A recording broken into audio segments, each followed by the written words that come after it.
Hello friends, तो स्वागत है आप सबका अपने यूट्यूब चैनल ड्रीम क्लास में। तो आज जो हम बात करेंगे क्लास 10th सब्जेक्ट मैथ और चैप्टर है 7 जिसका नाम है निर्देशांक ज्यामिति और जो कि ऑब्जेक्टिव वीवीआई क्वेश्चन होने वाले हैं, जो कि आपके एग्जाम के दृष्टिकोण से बहुत ही खास होने वाला है। तो आप लोग एक बार इसको ज़रूर देखिएगा क्योंकि इसमें से बहुत सारे प्रश्न एग्जाम में पूछे जाते हैं। तो चलिए हम स्टार्ट करते हैं। क्वेश्चन नंबर 1, एक्स निर्देशांक को क्या कहते हैं? तो एक्स निर्देशांक को हम भुज कहते हैं। क्या कहेंगे?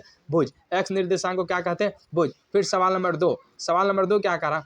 वाई अक्ष का समीकरण क्या कहलाता है? तो वाई अक्ष का समीकरण क्या कहलाता है? तो वाई अक्ष का समीकरण x बराबर 0 होगा। क्या होगा? 0, मतलब x अक्ष पे 0 होता है। तो अगर आपके एग्जाम में इस प्रकार के क्वेश्चन आए कि y अक्ष का समीकरण क्या होगा, तो x बराबर 0, मतलब x अक्ष पे 0 आएगा। फिर सवाल नंबर 3 बात करते हैं। सवाल नंबर 3 क्या है कि x अक्ष का समीकरण है, तो x अक्ष का समीकरण हो जाएगा y बराबर 0, मतलब y का मान 0 आएगा। जी हाँ, याद रखिएगा कि y अक्ष पर x का मान 0 और x अक्ष पे y का मान 0। चलिए हम फिर आगे बढ़ते हैं। सवाल नंबर 4, x, 0 किस अक्ष का निर्देशांक है?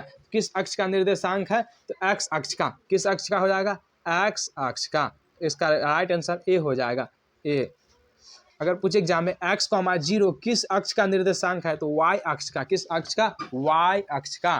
फिर आगे बढ़ते हैं। सवाल नंबर 5, y अक्ष पर स्थित किसी बिंदु का निर्देशांक है, तो क्या हो जाएगा? इसमें हो जाएगा 0, y, जो इसका आंसर हो जाएगा b। इसका आंसर क्या हो जाएगा? b, 0, y। फिर आगे बढ़ते हैं। 6, x अक्ष पे स्थित किसी बिंदु का निर्देशांक क्या है, तो इसका हो जाएगा x, 0, जो कि सही आंसर ए है। क्या हो जाएगा? ए, x, 0। फिर हम आगे बढ़ते हैं। सवाल नंबर 7, y अक्ष पर x अक्ष से 4 इकाई की दूरी पर x अक्ष के नीचे एक बिंदु A स्थित है, तो A का निर्देशांक क्या होगा? तो A का निर्देशांक क्या हो जाएगा? इसका सही आंसर हो जाएगा D। क्या हो जाएगा? D।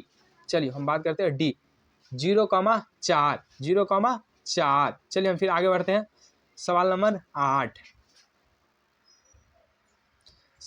का रहा, कर्तीय तल में स्थित किसी बिंदु 3, -4 के कोटि का मान क्या है? तो इसका सही आंसर हो जाएगा -4। क्या हो जाएगा? -4। जी हाँ दोस्तों, इसका सही आंसर हो जाएगा -4। अगर पूछे कर्तीय तल में स्थित किसी बिंदु 3, -4 के कोटि का मान क्या आ जाएगा? तो -4। फिर आगे बढ़ते सवाल नंबर 9, कोई बिंदु 4:0 किस तल में हो तो वह बिंदु किस अक्ष पर स्थित है? तो इसका सही आंसर हो जाएगा x अक्ष पे। कहाँ हो जाएगा? x अक्ष पे। जी हाँ दोस्तों, इसका सही आंसर अगर आपके एग्जाम में पूछे कि कोई बिंदु 4:0 किसी तल में हो तो वह बिंदु किस अक्ष पर स्थित है, तो इसका सही आंसर हो जाएगा x अक्ष। फिर हम आगे बढ़ते सवाल नंबर 10।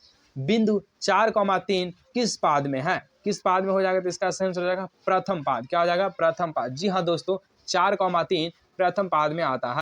चलिए हम सवाल नंबर 11 में बात करें। कोई बिंदु 0, 6 किस तल में है तो इस बिंदु की स्थिति किस अक्ष पे होगी? तो इसका सही आंसर हो जाएगा y अक्ष। कहाँ है? जो कि ए में है। क्या हो जाएगा? y अक्ष। अगर कोई बिंदु 0, 6 किसी तल में हो तो इस बिंदु की स्थिति किस अक्ष पर होगी?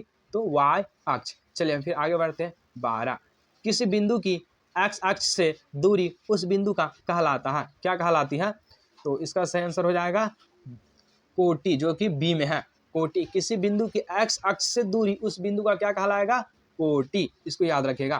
फिर आगे बढ़ते सवाल नंबर 13, कर्तीय तल में स्थित किसी बिंदु 8, -9 में कोटि का मान क्या होगा? तो कोटि का मान -9 होगा। कर्तलीय तल में स्थित बिंदु 8 का मान -9 में कोटि का मान क्या होगा? तो -9। फिर आगे बढ़ते सवाल नंबर 14। तो सवाल नंबर 14 का रहा, -4, 3 किस चतुर्थांश में होगा? तो -4, 3 जो होगा वो दूसरे चतुर्थांश में होगा। जो दूसरा क्या होगा? द्वितीय पद में हो सकते हैं, तो हम द्वितीय पद कह सकते हैं, द्वितीय चतुर्थांश। आप लोग इसको ग्राफीय विधि के द्वारा जो हल किया जाता है उस टाइप में आप इसको लिख करके जांच कर सकते हैं कि ये किस कोटि में आते हैं। चलिए हम आगे बात करें सवाल में 15। बिंदु 2√3 माइनस √2 किस पाद में है? इसका सही आंसर हो जाएगा चतुर्थ पाद। क्या हो जाएगा? चतुर्थ पाद। इसको भी आप ग्राफीय विधि द्वारा हल करके जांच कर सकते हैं। फिर हम आगे बढ़ते हैं सवाल नंबर 16। -4, -6 किस चतुर्थांश में है? तो आप इसमें देखिए दोनों माइनस माइनस में है, तो इसका सही आंसर हो जाएगा तृतीय। जी हाँ दोस्तों, तृतीय। इसको भी आप अगर चेक करना है तो ग्राफीय विधि द्वारा हल कीजिएगा और आप जांच कर सकते हैं किस चतुर्थांश में आते हैं। फिर हम लास्ट 17 में देखते हैं, निम्न में से मूल बिंदु के नियामक कौन होगा? तो मूल बिंदु के नियामक जो होता है वो 0 होता है। आप याद रखिए, ये एग्जाम में बहुत बार पूछे जा सकते हैं कि ग्राफीय विधि में मूल बिंदु का मान क्या होता है? तो इसका सही आंसर हो जाएगा 0,0। 1 0 नहीं, 0,0। फिर आगे बढ़ते 18। x बराबर -5 आलेख कैसी सरल रेखा होगी? कैसी सरल रेखा होगी? तो y अक्ष के समांतर। इसका आंसर याद रखिए, y अक्ष के समांतर, जो कि b में है। फिर आगे बढ़ते हैं सवाल नंबर 19। बिंदु -3, -5 किस पाद में स्थित है? किस पाद में होगा? तो ये भी तृतीय में होगा, क्योंकि अगर दोनों में माइनस माइनस रहे तो वो तृतीय पद में कहलाती है। फिर आगे बढ़ते हैं, लास्ट क्वेश्चन रहेगा मेरा सवाल नंबर 20। बिंदु 6, -5 का x नियामक है। तो क्या होगा x नियामक? 6। क्या होगा? 6। इसका सही आंसर हो जाएगा 6, क्योंकि नियामक पहले वाला ही होगा।